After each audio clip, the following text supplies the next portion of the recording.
ప్రభు అయిన యేసుక్రీస్తు నామములో మీకు అందరికీ వందనాలు తెలియజేస్తున్నాను. ఫిలిప్పీయులకు రాసిన పత్రిక 2వ అధ్యాయం 3వ వచనాన్ని చదువుకుందాం. కక్ష చేతనైనను వృథా అతిశయం చేతనైనను ఏమీ చేయక వినయమైన మనసు గలవారై ఒకరినొకడు తనకంటే యోగ్యుడని ఎంచుచు. ఈ వచనం నుండి మనము 3 పాఠాలు నేర్చుకుందాం. మొదటగా స్వార్థ ఆశయం మానుకోండి. పౌలు స్వప్రయోజనం లేదా అహంకారంతో వ్యవహరించకూడదని హెచ్చరించాడు.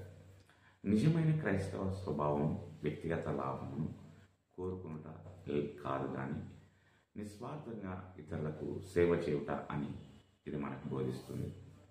రెండవది వ్యర్థత మరియు గర్వమును తిరస్కరించాలి.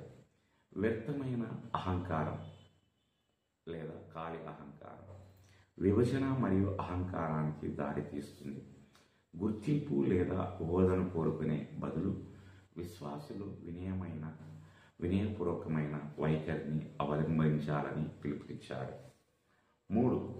ఇతరులకు విలువ ఇవ్వడం ద్వారా వినయం పాటించండి. నిజమైన వినయం మీ గురించి తక్కువగా ఆలోచించడం కాదు, ఇతరుల గురించి ఎక్కువగా ఆలోచించడం.